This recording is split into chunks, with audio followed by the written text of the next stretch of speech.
They never raised their voice. But when they walked in, the entire room shifted. Not with sound, not with words, but with something colder, heavier. No threats, no explanations. Yet people straightened up. The laughter softened. Postures changed mid-motion. That's not charisma. That's something else. That's dominance in silence. You've seen it before. You've felt it. That quiet tension in the air when someone enters, and suddenly everything recalibrates.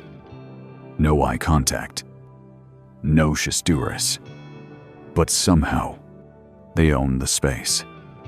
Because true power doesn't speak first. It watches. It listens. It makes you question yourself before it ever says a word. In a world drowning in noise, the quietest person in the room often holds the most control. Not by accident, not by luck, but by understanding the rules of natural hierarchy. Rules most people never even notice. Nietzsche knew this. Invisible threads are the strongest ties. When you stop chasing, you become impossible to ignore. These individuals don't chase validation. They don't explain themselves. They don't perform. They just arrive. And the environment bends around them. They don't need to intimidate. People instinctively feel it. Because when you've built something real inside, you don't need to project. You pull. And that's what this video is about. We're breaking down the dark, quiet mechanics of psychological intimidation. How the most powerful individuals silence others not through volume, but through calculated stillness and psychological command. They don't force reactions. They control emotional space. And if you've ever wanted that kind of quiet power, you'll find it here. Subscribe now. This is Cold Mind. Power doesn't begin with shouting. It begins with something far more silent. Something that doesn't ask for attention but forces others to give it anyway. You've seen it before. A man walks into a room. He doesn't smile. He doesn't speak. But somehow, the entire mood changes. People lower their voices. They straighten up. They check themselves without knowing why. That's not charisma. That's not charm. That's psychological weight. You know this feeling.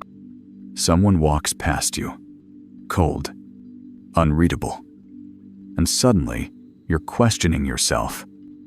What did I do wrong? Why won't they look at me? That's not accident.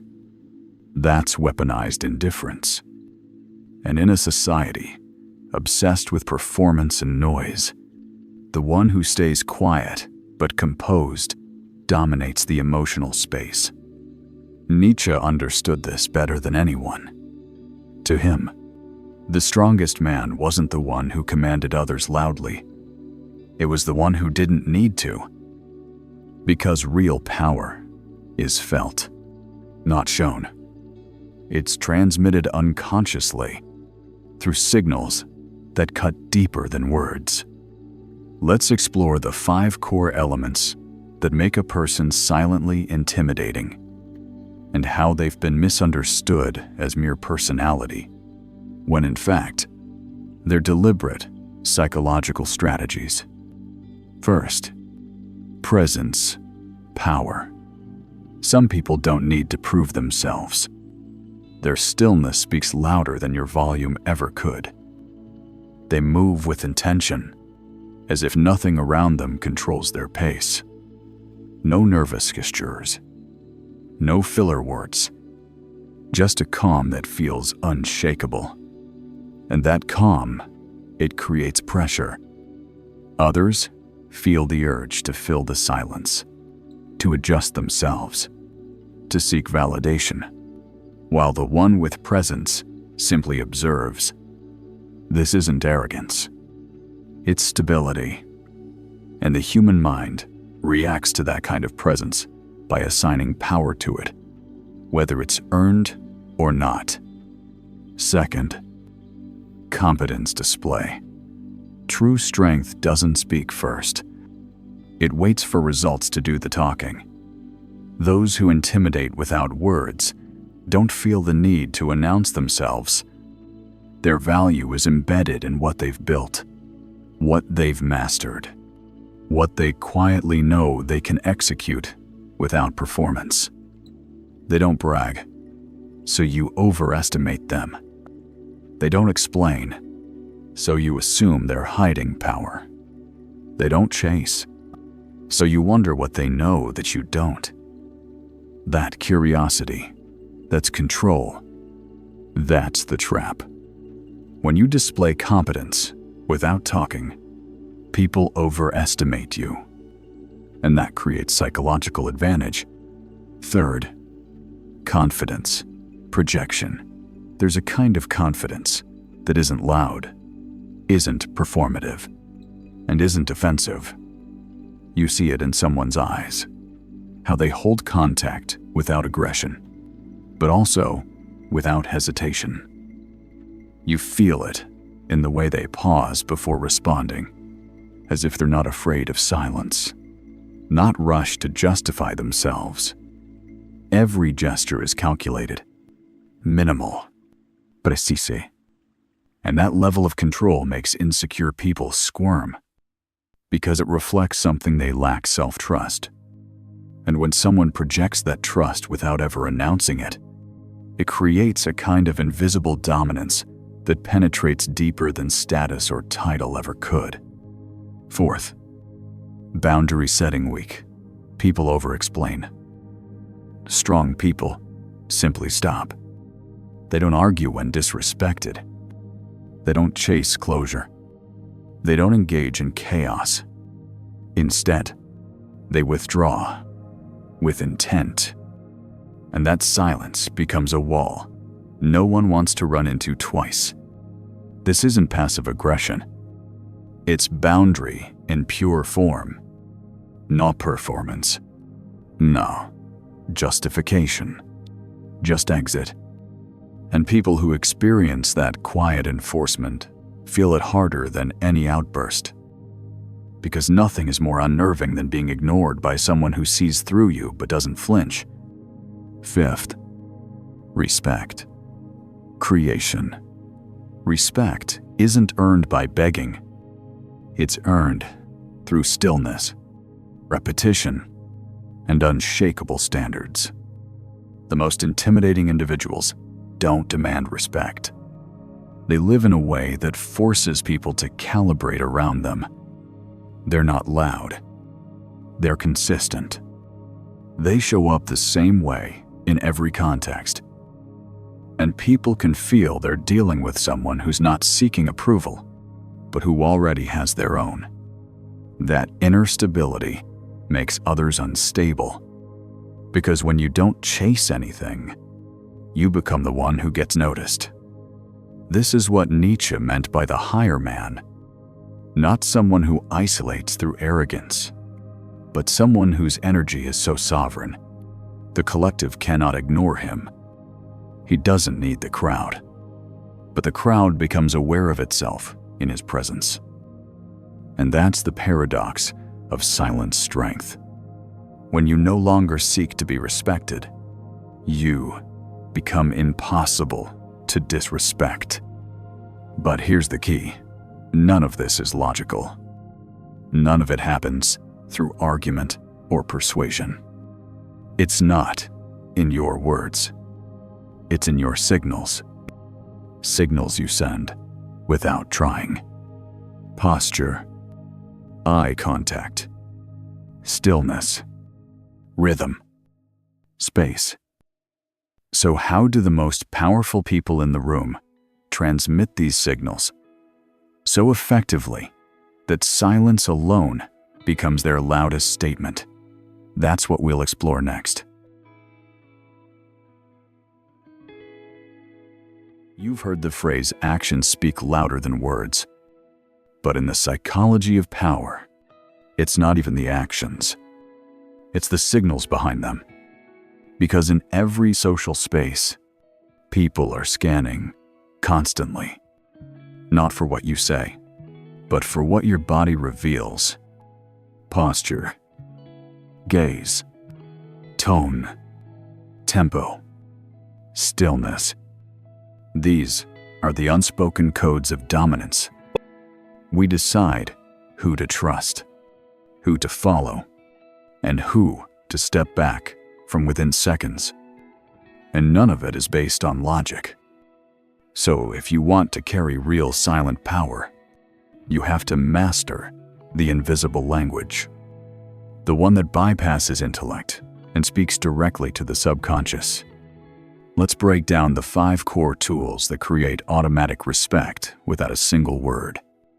First, body language. Your body enters before your voice ever has the chance.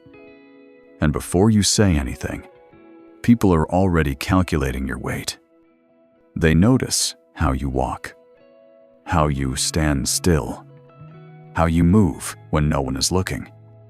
Yitteru. Erratic movements. They signal anxiety, neediness, a lack of control. But slow, deliberate motion speaks of self-command.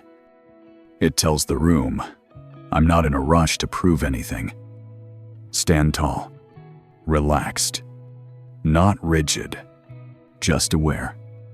Hand still, eyes open. Yav relaxed. Less movement, but more gravity. Minimal gestuurs. Maximum presence. Second, eye contact. The eyes are the gateway to control, but only if you know how to hold them. Most people either stare too hard or avoid eye contact completely. Silent strength does neither. It observes. It connects. It doesn't chase. You meet the gaze, but don't cling to it. You're there fully, but you don't seek approval in return. This kind of eye contact says, I'm aware of you. I'm aware of myself. And I don't need to prove either.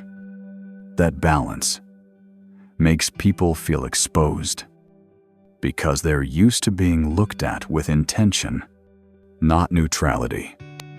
And neutrality unnerves people who are used to performing. Third, vocal tonality. Your voice carries more than your words. It carries weight or weakness. And often, the less you speak, the more your words matter. Lower your volume. Slow your pace. Let each sentence land before rushing to the next. Silence between words is not empty. It's tension. And if you control it, people hang on what comes next. The voice of someone with power doesn't beg to be heard. It assumes it already is. Fewer words. Fewer explanations. Just statements that don't need validation. When done right, your tone becomes its own kind of pressure. And fourth, space management. Look around any room. You can feel who commands space without doing anything. They don't invade. They don't shrink. They take up exactly what they need, and the room adjusts. This is physical, yes, but also energetic. They're not trying to be seen, but you can't miss them. They move with patience. They don't zigzag or fidget. They take time, and in that time, they gain presence. When someone respects their own space, others follow suit. Not out of fear, but because they sense there's nothing to push against. Fifth, energy control. This is the final layer, and the one that can't be faked. You can't project calm if you're internally chaotic. People feel it. They feel the scattered energy, the desperation to be liked, the overcompensation in behavior. But when someone controls their energy, they become still. Still, but aware. Still, but intense. That intensity, when contained, becomes magnetism. They don't overshare. They don't overreact. They don't chase attention. They observe. They hold tension. And that tension makes people lean in, trying to solve them, decode them, figure them out. But they never fully can. Because people with silent strength only reveal what they choose to. Nietzsche once said, "Style is the answer to everything." And in silence, style is all people see. Before you open your mouth, you've already been judged, already been measured. The question is, what are you broadcasting without knowing it? Because silence is never empty. It's filled with meaning. And when you master it, you don't have to speak to be respected. The world adjusts to your presence. But knowing the signals isn't enough. Because power isn't just felt in silence. It's tested in public, in meetings, in crowds, in tension-filled rooms where people judge with their eyes, not their ears. So here's the next challenge. Can you hold that silent power when it matters most? Can you stand still while the world scans you for weakness? This is where it gets real. Let's break down exactly how silent strength dominates reality. In rooms where people watch, where expectations crush the weak, and perception shapes everything. We'll break that down next. Silent strength is more than a mindset. It's a strategy. And the real test of that strategy is how you move through the world, especially when others are watching. Because confidence without action is just theory. But silent confidence, when applied, becomes power. Let's bring it into the real world. Let's talk about where this presence matters, when it creates control, and how it shifts dynamics without raising your voice. Here are 5 arenas of life where silent dominance becomes your sharpest tool. First, professional settings in meetings. Most people talk to fill silence. They rush to be heard. They fear looking passive or uninformed. But the strong ones, they wait. They listen. And when they speak slow, with clarity and intention. That pause before they speak, it makes the room lean in. Because silence builds tension. And tension, when controlled, creates weight. You don't need to dominate the room. You let the room revolve around your timing. Even a short sentence, delivered with control, can outweigh 5 minutes of anxious talk. Second, social situations, in groups. Approval seekers over-contribute. They laugh too loud, speak too often, chase connection. Silent strength does the opposite. You don't try to blend in. You let others adjust to your pace. You're present, but selective. You speak when it matters. And people notice. The less you give away, the more value they assign to you. That's reverse status low output. high perceived value. Over time, they don't just respect you, they want your attention. Third, conflict, resolution, silence. In conflict isn't weakness, it's control. Most people argue louder. They interrupt. They react. But the grounded person, they stay calm, still, cold. While they scream, you watch. While they explain, you listen. While they break down, you remain untouchable. Your silence becomes their mirror, and they hate what they see. That stillness changes everything. It forces the other side to question their own aggression. You don't escalate. You absorb. You slow things down until their energy burns out. It's not passivity. It's emotional discipline in its sharpest form. The less you say, the more unstable they become. Fourth, leadership positions. Leaders aren't loud. They're clear. They don't need to prove. They just need to embody. They speak when needed. But mostly, they lead through presence. They don't micromanage. They don't chase compliance. They embody the standard through calm, focused stillness. That stillness becomes contagious. It sets the tone, and people trust it. This is cold authority, commanding respect without ever asking for it. And once you earn that trust, you rarely have to fight for it again. Fifth, personal boundaries.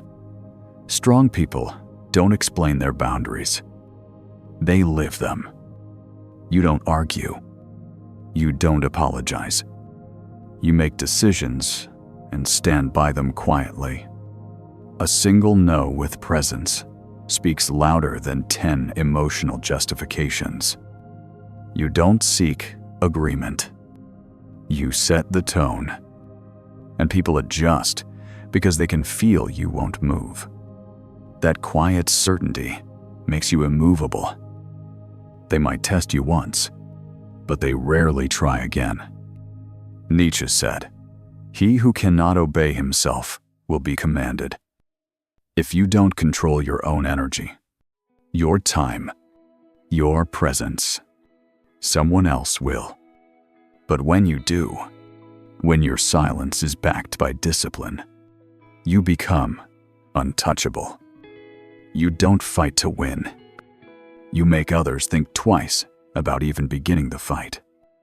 And that is the highest form of control. Of course, no one is born with this. No one just wakes up with presence. It's earned, trained, built from repetition, intention, and inner clarity.